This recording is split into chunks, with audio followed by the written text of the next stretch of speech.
Hello everyone, welcome to my YouTube channel. Our lesson for today would be about mixed economic systems. So what is a mixed economic system? It means that a government can interfere in different markets in an attempt to correct the worst market failures. So as you remember before, when we were studying a free market system, we said that the problem is we have 6 disadvantages. Here in a mixed economy, the government will interfere in order to correct these failures. So what it will do is it will provide useful and essential goods and services. So the government will be providing us with public and merit goods. It can also provide goods and services for people in the greatest need. So mainly I am talking about merit goods such as public hospitals and public schools. And here specifically we will be talking about public goods. So as you can see, 1 and 2, they could be joined together, and I can say that the government will interfere in order to provide us with public and merit goods. Also, since it has public sector organizations or organizations that are owned by the government, then what the government would do in order to increase employment, they will employ people in these public sector organizations. And they will be giving them money or financial support to private sector firms to boost output and to increase employment. So they will help with growth and they will help with job opportunities. Also, when we are selling in a market economy harmful goods, here what the government will do, it will outlaw the production of harmful goods and dangerous activities. And it can outlaw business practices that restrict competition or mislead consumers, because governments dislike monopolies. Why? Because if I was to own the business by myself, then I would sell the product at a very expensive price since people have no choice. Governments, let's keep in mind, they always care about the welfare of the people, so definitely they will dislike monopoly. And here the government will interfere in order to prevent it from happening. How? So, for example, they can be paying subsidies to other people in order to start up their own business and start to compete with that monopoly. Here in a mixed economic system, let's see what happens. It is very good and it is one of the best systems because it combines the advantages of a market economic system with government ownership and control of scarce resources. And why is this a good thing? Because the government is a non-profit organization. So they do not care about selling their products at a very expensive price because they do not care about making profits. Also, government interventions to regulate the actions of private sector firms and consumers in some markets. So, for example, no matter where I'm working, there is always a health and safety procedure or policy that has to be applied by the private business that I am working at. So, again, a quick summary. A mixed economy, it has private sector and also it has the public sector, as you can see. And the government will be producing roads, which is a public good, hospitals and schools, which are considered to be merit goods. And it is a good thing because you have government intervention in the right place. Now, how a planned economy could be an advantage? First, the government would aid poor people with high-priced products. So if I am one of the less fortunate and I cannot afford a product, it doesn't matter because the government would be helping me out. So government, since they're not profit-oriented, remember, they would care about the less fortunate. Also, one of their aims is to produce unprofitable goods. It doesn't matter to them. Even if they will not be making profits out of it, they will still produce these goods to the society and to the people. The third point would be for the increased employment and labor skills, so the people can get employed in different private jobs, and at the same time, the government would be providing them jobs in the public sector. It puts laws and regulations and rules in the country. So it will discard harmful goods like weapons in the country. It would make it illegal. And the fifth point would be to protect the environment by adding laws. So factories, it's not up to them not to use the filters. They would have to in order to avoid pollution or decrease the amount of pollutants. And finally, they will help failing markets with decreasing taxes. So what do we mean here? The market, the firm that is not doing well in the country, the government at that point, in order to encourage it to stand back on its own feet again, they will decrease the taxes, the corporate taxes, and therefore it will flourish again, hopefully. So remember, planned economies, since they are government controlled and government owned, so mainly we're talking about the public sector, that would be a good thing, even though it has a lot of disadvantages.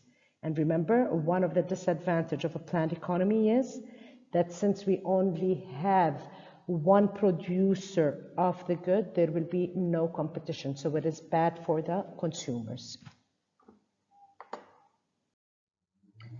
Now let's remember, some economies are more mixed than others. So this is an example of how the public sector expenditure as a percentage of total spending in selected countries. Now this is an old statistic. It is from the year 2008. Now let's see how governments interfere in order to address market failure. 17. A government can help overcome the disadvantages of the market system in an economy. Again, this is a repetition. Make sure you have them written down, please. So take a minute, read them out, try to summarize your ideas in your head, and let me know if you have any question regarding that. And also, we have some mixed economies have very large private sectors, while other mixed economies have relatively small public sectors. So it depends, all right? It depends on the country, as we saw in the previous slide. How can the government correct market failure? So what is the good thing in a mixed economic system? It tries to find solutions to the disadvantages of a free market economy. So, for example, India to enforce new regulations to curb noise pollution. Please have a look at these. And here, as you can see, banning live cattle exports to Indonesia until safeguards are adopted to the end of brutal slaughter of animals. So they are protecting the environment, they are protecting animals, so they put certain rules. Remember, previously in Unit 2.10, we studied that the government could be acting as a regulator. And we explained that the government could be setting laws, rules, and regulations in the country that people have to abide by. Okay? The government encourages recycling projects. It increases the tax on companies that pollute. It makes sure how companies dispose or factories dispose of their garbage, and the use of plastic bags. So governments, remember, they try to find ways in order to correct market failures.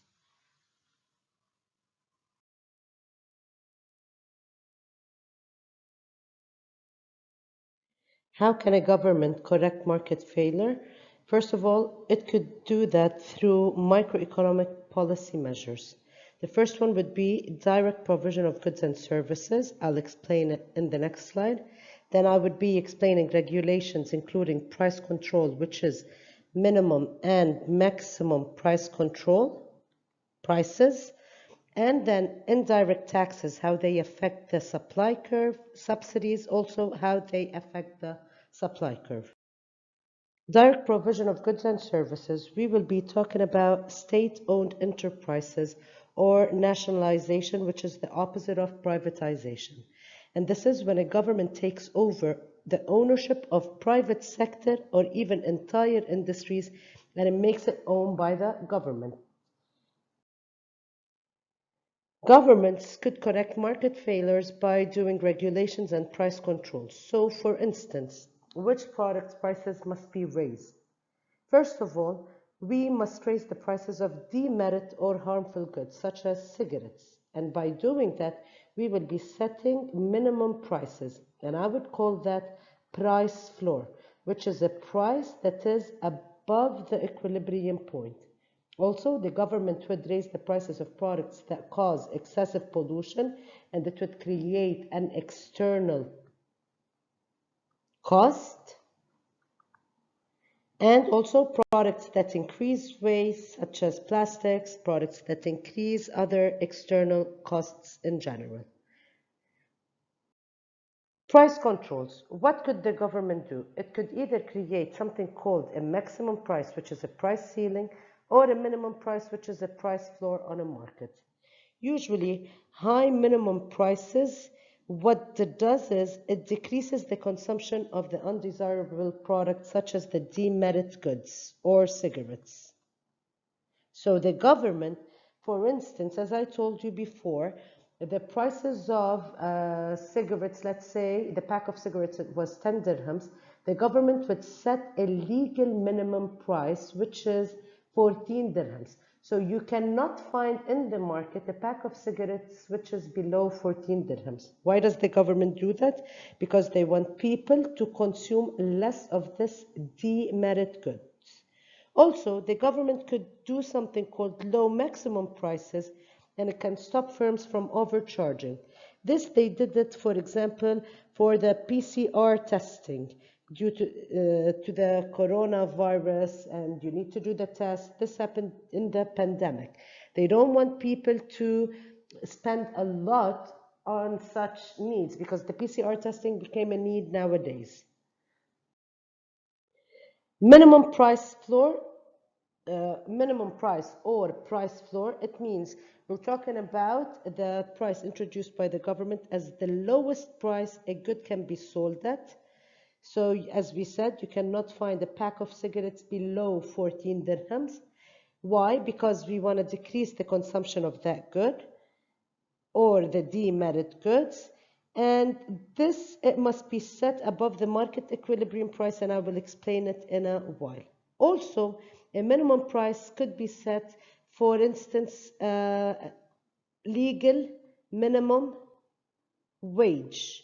The government sets a minimum wage, and I cannot be working and getting below it to prevent companies from exploiting workers or taking advantage of workers and pay them a salary less than what they deserve.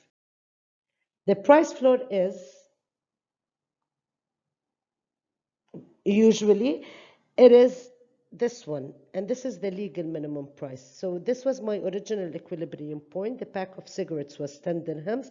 The government decided a legal minimum price, which is 14, and at that point it means the price increased, and therefore the demand on such goods would become less.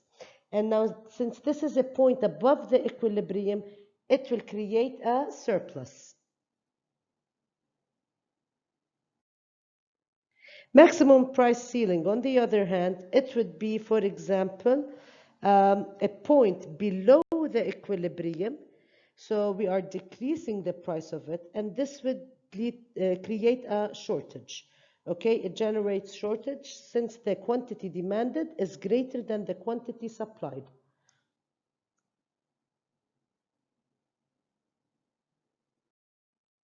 The maximum price, as I told you before, it is the, please read the slide, it is the PCR testing, okay? Or it could be on the vaccines. So let's say the vaccines, we were to pay money for it, it wouldn't be very expensive because the government, it wants to encourage people to take the vaccine. And as we said, price ceilings will create shortages. shortages because there is a point below the equilibrium point. So you have this equilibrium. When you have a shortage, what should you do? You should raise the price. When you have a surplus, also this is a disequilibrium, what you should do is decrease the price in order to reach equilibrium. Remember, when the government is setting minimum or maximum prices, they do not want to reach equilibrium. Indirect taxes, we said it affects the supply curve. So it will shift my supply curve to the left. Okay? So it affects supply and not demand. Subsidies, subsidies also, it will affect the supply curve and it will shift to the right. We took it in previous chapters. Okay, and we already explained it. So this is my original equilibrium. Supply shifts to the right. This is my new equilibrium point. So what did it do? It decreased the price for demand. So on the demand curve, you will find movement along the curve. It does not affect the demand curve. You do not see a new demand curve.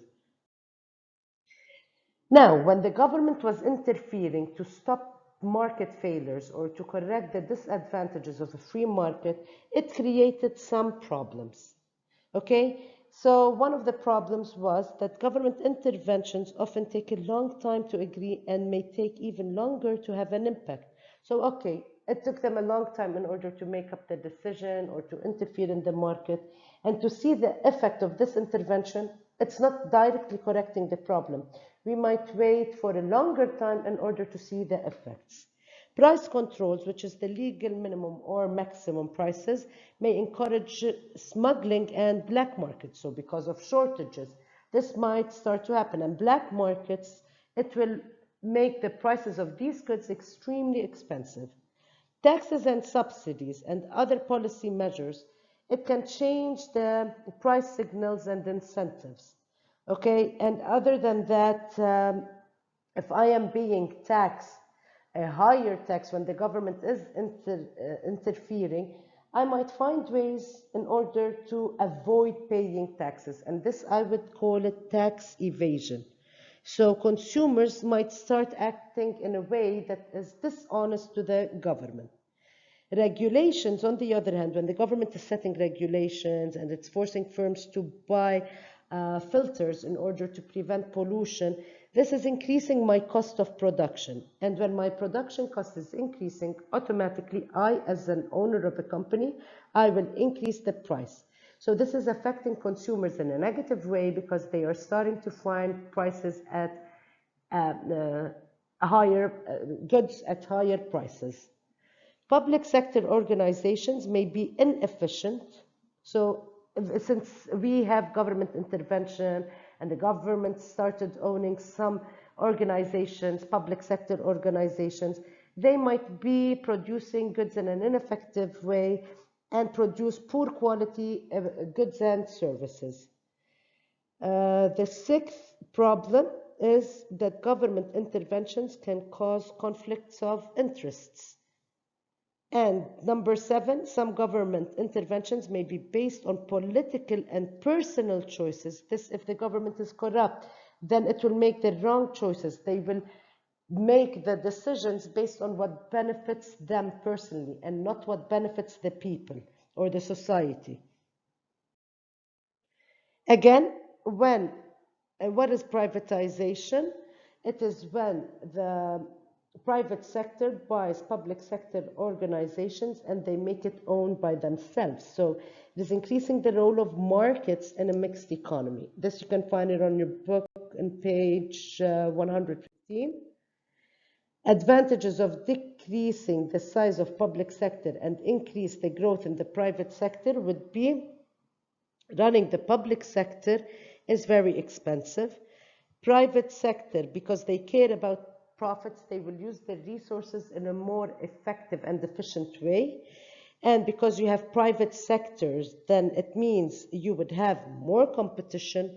You have different owners, they will be competing. This is good for us, since us as consumers, because we will be finding products at a lower price, and also we will be having a wider variety of goods and services.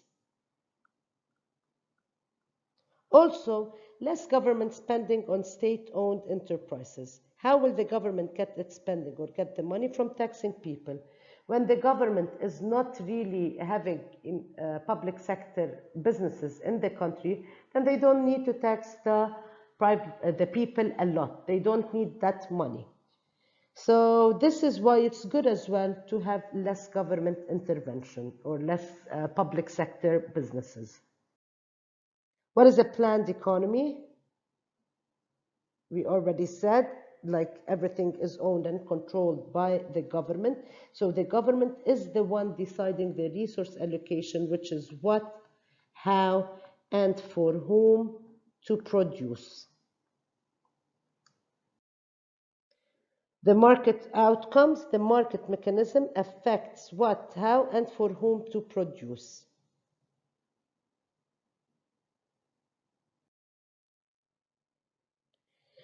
So what we did here, revisiting the learning objectives, it would be know how government price controls affect market outcomes. A price ceiling imposed by the government results in shortages, whereas a price floor, it results in surpluses. All right, so this is the end of our lesson. I hope you enjoyed the video. Please don't forget to leave in the comment section if you have any question, and as an exit ticket, you can type in any of the questions. So please answer them, tell me what lesson surprised you, and have a lovely evening.